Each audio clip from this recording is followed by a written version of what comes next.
आप जानते होंगे कि राधा देवी की बेटी रश्मि अब दुनिया में नहीं रही, लेकिन अभी परिवार पहुंचा है। कार्रवाई की प्रशासन से मांग की है थाने पर पहुंचकर। आप लोग थाने पहुंचे, कब आए थे थाने? हम आ जाए 12 बजे आए थे। 12 बजे क्या हुआ जब आए थे? जब आए थे तब तो मतलब जो हमारे संगे लोग आए थे उन्हें तो मना ही कर दी थी। बस हम और हमारे लल्ला दोनों जने मारी और बेटे गए तो बोले कि का नाम बताइए, कि बैठिए बताइए।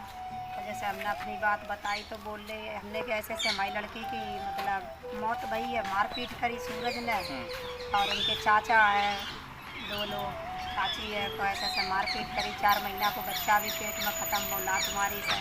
तो हमने जैसे बताई उन्हें तो कह रही है कि उनके यहाँ जाइए और मतलब हाथ जोड़िए उनसे, जैसे आप शादी करने गए तो उसी तौर से जाइए, एक बार जाके देखो कहीं। ऐसे बोल रहे हैं हमसे। सर ने बोली तो फिर हम बोले नहीं, हम सुनत रहे। हमने फिर मन में गणित लगाओ हमारी लड़की ख़त्म भई और हमें ही उनके दरवाजे जाएँ, और जब हमारी लड़की ख़त्म भई अगर उन्हें हम खबर ना करते तो मेरी गलती थी। बराबर सूचना करत रहे तब भी वे समझे नहीं हमारी लगे कोई बात में, और धमकी और देते रहे कि मतलब ब्यूज के चक्कर में अपनी बिटिया को भर्ती करे हैं। तो अब कौन से ब्यूजन के चक्कर में भर्ती करें? अब तो हमारी दुनिया में अब हम नहीं दिखाई दिया। तो बिल्कुल ऐसा लग रहा है कि बिल्कुल हमें यहाँ से इंसाफ थाने से मिल गई है। हाँ बिल्कुल यही दिखाई पड़ रहा है।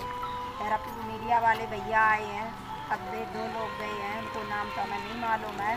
तो उनकी जरिया से फिर बोले हैं ऐसे साहब कि एप्लीकेशन आप दे सकते हो और एप्लीकेशन दे दिया है। प्रार्थना पत्र बोली उन्हें, प्रार्थना पत्र लिख के दे दिया है कहीं। पहले तो ले ही नहीं रहते, मैंने कहा आप भाई मेरा एक रिपोर्ट लिखिए कि हम भाई आप सूचना करना चाहते हैं कि वहाँ से आई है बिटिया, वहाँ पे मारकूट की, तो कि आप सूचना तो लो थाने में। बोलते वो तो पोस्टमार्टम की रिपोर्ट आएगी तभी होगा। हमने कि आप इससे पहले पोस्टमार्टम तो अपनी जगह पे है, हमारी रिपोर्ट लिखना आपने का काम है, तो आप मेरी रिपोर्ट लिखिए। वो रिपोर्ट अगल चीज़ है और उसमें एक अगल चीज़ है। तो बोलते वो तो नहीं लिखा जाएगा, वो अभी नहीं कुछ होगा, वो रिपोर्ट के बाद ही में होगा। हमने कि आप अभी लिख लीजिए और जो कुछ हो उसमें धारा बाद में जोड़ देना। ऐसा तो हो सकता है ना, तो विवेचना का विषय। लेकिन ऐसा बोलते ऐसा कुछ नहीं होगा। आप जा सकते हैं उनके घर जाइए, उनसे पूछिए कि आप काड़ा विचार क्यों नहीं आए। तो हमने कि गलती वो लोग करें, माफ़ी हम लोग मांगे। हमने कि अगर हम उनके घर जाएंगे तो आपकी सहायता चाहिए, मैं तब जाऊंगा आपके साथ है। तो बोलते कि आप रास्ते में मर जाओ, कोई नदी में गिर जाओ, इसका जिम्मेदार कैसे होगा? हमने कि वहाँ पे चले जाओ, क्योंकि सोना में तो वहाँ तो बहुत मतलब पुलिस है, तो वहाँ की लो साधन।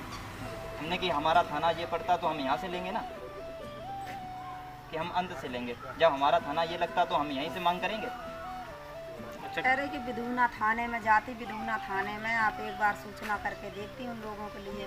हमने कि बिदुना थाने नहीं, मेरे सैल थाना परत मेरी मौजा में सैल थाना लगा था, तो हम यही सूचना करिए कि एक बार वहाँ भी करके देख लो सूचना बिदुना थाने में। तो जो बिदुना थाना तो उन तरफ को लगा था, या तरफ को तो लगा था नहीं, तो अपने थाने की सूचना करेंगे ना। वो तो हमारा फर्ज बनता है कि हम अपने थाने से हम सूचना कर सकते हैं कि हम दूसरी जगह से नहीं कर सकते। जो हमारा हरियाली में जो हमारा थाना पड़ता हम उसी में सूचना कर सकते हैं, बल्कि हम किसी दूसरे गाँव में जाके हम दूसरे जगह पे जाके नहीं कर सकते हैं ना।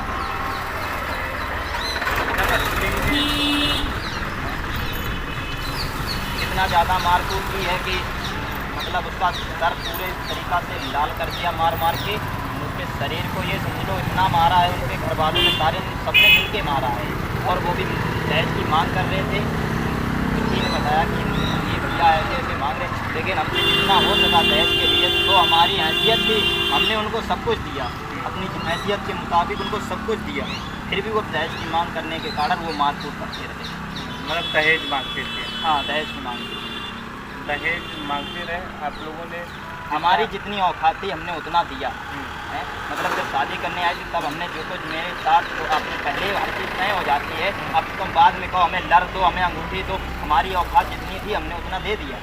अब ये थोड़ी ना कि जब शादी हो जाए इसके बाद तुम कहो हमें ये चीज़ चाहिए वो चीज़ चाहिए, तो हमारी इतनी औकात नहीं थी जो हम उनको और दे दें।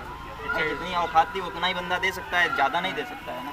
इस बात की सूचना थी आपको? हाँ, कि इसीलिए मारते पीटते? हाँ इसलिए मारते, दहेज के लिए मारते पीटते? हाँ। और उनकी जो चाची हैं उनके कहने से वो सब कुछ करते हैं। चाची चाचा के पास रहते हैं, उनके कहने से सब कुछ करते हैं, जैसा वो बताते हैं वैसा ही सूरज करते हैं। चाचा चाची कहने से। हाँ, चाचा चाची के कहने पे। अच्छा, लास्ट टाइम आपको पकड़ कर रश्मि रो रही थी, क्या कह रही थी वो यही कह रही थी कि भैया हमें मारा कूटा है कि हमें बचा लिए, हम बचेंगे नहीं, और रो के यही कहने लगी थी। मरते समय उसने यही कहा था कि भैया मुझे न्याय चाहिए और कुछ नहीं चाहिए, कि आप ही बाद में देखना जो कुछ हो, कि हम नहीं बचेंगे, बस मुझे बचा दो। आप लोग जो है न्याय के लिए दर्द हाँ, हम ऑडियंस से अपने जो हमारे पूरे भारत में ये न्यूज़ फैलना चाहिए कि दूसरे लोगों को भी आगे कष्ट ऐसा ना होना चाहिए जो मेरे साथ हो गया है। वो जो है दहेज के लिए प्रताड़ित करता था। दहेज के लाने जो बात थी वो शिवानी को मालूम है कि आज अंगूठी संगूठी तुम्हारा रूठे थे कि नहीं रूठे, तो शिवानी ने बात कही थी कि तुम इनकी बिटिया का अच्छे से रखो, अंगूठी और जो चीज़ की बात है हमने तुम्हारे पास जो बनो उनके पास हम पर मदद बनी, हमने सब कुछ दो। अंगूठी की बात है तो मैं अंगूठी दे दी है, लेकिन तब भी उन लोगों के समझ में नहीं आई। हाँ, बराबर दुखदाई कर चले आए। अलम उनने मनु करी थी कि शादी ना करो, लेकिन हमने यहाँ सोची कि मेरे माइंड को ऑपरेशन है, इतने बीमार है, अगर हमें कछु है वो तो भाई बिटिया को कौन शादी करे या कौन पालन पोषण करे। हमने यहाँ सोच कर बिटिया अपनी 18 साल की शादी कर दी। 18 साल में 18 साल में शादी। कितने दिन तक ठीक ठाक रहती वहाँ पे? एक दिन नहीं, बस मतलब चौथी में गई, चौथी में ही उनने ब्याह में ही कपड़ा लगता मेरी बिटिया कुछ नहीं दी थी। सबको जानकारी है, मोहल्ला वाले को और उन लोगों को। शिवानी क्या चीज़ की जानकारी है कि मेरी बिटिया का सुहाग को सामान लो नहीं दो तो कि क्या करे वजह ले जाए। एक साड़ी पहन के आई थी पहले ही दान, जेवर जो चढ़ाए में चढ़ो तो वो चाची ने कही कि सूरज को है जेवर, जब देखन गई तो चीज़ बात है जो मांगे कि नहीं है कहीं, और दूसरे जब आए सब पूरा जेवर चाची ने सब डाल लो अपने को। बोली हमने अपने चढ़ाओ तो हमने अपने ले लो, जब तुमने चढ़ाओ तो और तुमने चढ़ाओ ही का है तो सूरज को हो तो ले आती, ना हो तो ना ले आती। हमने और तो ऊपर जाते से ही जा और एक साड़ी ले आओ कहा भाई है भारी कि डाल। मतलब ऊपर से जा कह रहे हैं कि मतलब जो रश्मि आई थी तो जेवर सारा लेके गई, उल्टा वो हमारे ऊपर आरोप लगा रहे हैं कि रश्मि आई है तो मेरा जेवर सारा कुछ ले गई है, कि ज़्यादा कर रहे हो कि तो अपना सामान ले जाओ कि मेरा सामान दे जाओ। हैं जब वो कुछ लेके नहीं, वो वहाँ से मरी हालत में मामा लेके आए थे, तो आप इन लोगों ने लिखा पढ़ी वहाँ से करवा के भेजा है।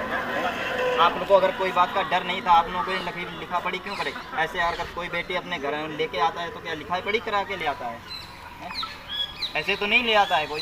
भाई हंसी खुशी से आते, रोज आना जाता होता है, ये का मतलब ये नहीं कि हर बार लिखा पढ़ी करा के भेजा जाए, या तो नहीं होता है। स्टाम्प लिखवाया। हाँ, उन्होंने पूरी साजिश मारने की कर ली थी, इसके बाद स्टाम्प पे लिखवा लिया, मामा लेने गए, उसको ज़बरदस्ती धमकी द्वारा दस्तखत करवा लिए। मेरी बहन पढ़ी लिखी नहीं थी, मामा पढ़ा लिखा नहीं है, उनसे धमकी द्वारा दस्तखत करवा लिए, इसके बाद भेजा है। क्या चाहते हैं आप? हम बस न्याय चाहते हैं कि जैसे मेरी बहन के साथ हुआ, इसको भी सज़ा मिलनी चाहिए। सूरज? हाँ, सूरज को और उनके घर वालों को भी। हाँ, क्योंकि उनकी जब साजिश थी तभी तो उन लोगों ने मारा। मान लो कि अगर घर में 4 सदस्य हैं, अगर मार रहा तो कोई बचाने वाला नहीं था क्या? बचा भी तो सकते थे, घर में थे, अगर क्यों नहीं बचाया? उनके चाचा ने तो खाना कानपुर में धमकी दी, खाना लेकर जा रही, खाना तक छुटाए लो तो, और उल्टा पुलिस को बुला लिया है कि देखो खाना कहीं ये आदमी बुलाती, जो लोग जैसे यूट्यूबर लोग आते बिट्टी देखन जाते, कोई दिल्ली से आए रहो, कोई नोएडा से आए रहो, कोई सार से जाए रहो, कोई दिव्यापुर से जाए रहो, ऐसे देखन जाते तो बोलते कि जो कोई तुम्हारी मदद करे है ना, और जोन जोन आई है कहीं गेट पे घेर घेर कर मरे हैं कहीं, और सबके नाम कार्रवाई करें, सबके नाम वीडियो बनाई हैं, कहीं सबकी दर्जियाँ उड़ाई हैं, तो सब गाड़ी दे तो वीडियो में, जैसे पूनम भाभी को गाड़ी दी है, राखी दीदी को गाड़ी दी है, ऐसे सब तक आ तो कि सब समेट ली हैं कहीं। हाँ, मतलब जो मदद के लिए खड़ा होगा ना उसको भी छोड़ेंगे नहीं, जो मदद के लिए हमारी खड़ा होगा उसको छोड़ेंगे नहीं। तो अगर मदद के लिए जो आएगा हमारे दरवाजे उसको छोड़ेगा नहीं, तो हमने मान लिया मेरे पास नहीं है, जो हमारी मदद के लिए खड़े उनके सामने तो एक बार आओ। उनके सामने क्यों नहीं आते हो? उनके सामने ही आ जाओ। हम तो ये कहते आप लोग अगर ना आते तो हमें यहाँ तक तो उम्मीद नहीं थी कि आज हमारा यहाँ थाने में मेरा एप्लीकेशन भी नहीं लिया जा रहा था। जब आप लोग मीडिया वाले आए हो तभी मेरा वहाँ पे सुनवाई हुई, मेरा एप्लीकेशन लिया गया, इससे पहले कोई सुनवाई भी नहीं हो रही थी। न्याय की उम्मीद है योगी सरकार में? अगर योगी सरकार चाहेगी तो न्याय मिल जाएगा। मुझे तो उम्मीद अभी हिसाब से नहीं लग रही थी, जब मैं 12 बजे से यहाँ बैठा मुझे कोई उम्मीद नहीं लग रही थी कि यहाँ पे न्याय मिलेगा। योगी सरकार की पुलिस सुनती है गरीबों की नहीं? कहाँ सुन रही है? अगर सुनती होती तो हम 12 बजे से आए हैं तो अभी तक तो आप लोगों की तो ज़रूरत नहीं पड़ती ना, अगर सुनती होती तो आप लोगों की ज़रूरत नहीं पड़ती, तो अलग एप्लीकेशन लिख लिया होता, हम घर पे भी बैठे होते हैं। आप लोग आए तभी मेरा वहाँ पे सुनवाई हुआ, जब आप लोगों ने बताया कि हम मीडिया की तरफ से आए हैं, इनका एप्लीकेशन लीजिए, तब बोले कि हाँ एप्लीकेशन आप ले सकते हो। इससे पहले नहीं ले रहे थे, बोलते थे आप जाइए उनके घर पे जाइए, समझौता कीजिए कि रिश्तेदारी के नाते जाइए, मतलब गलती वो करें, समझौता हम करने जाए। हमारा इंसान भी चला गया और हम उल्टा माफ़ी मांगने उनसे जाए, ऐसा तो अन्याय कहीं नहीं देखा मैंने। आप गाँव के? हाँ, हम गाँव के भदूना रहते हैं। और जो रश्मि थी तो बहुत सीधी लड़की भी थी, दीदी घर पर मैं एक महीना रह गया था दीदी घर पर। और वो लड़की ऐसी नहीं कि वो लड़ती भी हो किसी से, वो लड़ती भी नहीं थी किसी से। और अपने ससुराल में मतलब जब हम बीमार थी, जब हम आए 4 दिन पहले, तो वो वहाँ हमारा हाथ पकड़ के कहने लगी भैया मुझे बचा लो, मेरे सर में दर्द बहुत है। तो हमने उससे कहा कि बच जाओगी, अच्छी हो जाओगी, लेकिन उसके सर का दर्द खत्म नहीं हुआ। वो सर के दर्द से बिल्कुल भी परेशान होते हुए दुनिया से अलविदा कह गई। बहुत सीधी लड़की थी। तो देख सकते हैं फिलहाल परिवार जो है न्याय की गुहार लगाने सहायल थाने पर पहुंचा है। योगी सरकार से गुहार लगा रहा है यह परिवार, हमारे बेटी को जो है न्याय दीजिए। प्रमोद गुप्ता, जी भारत।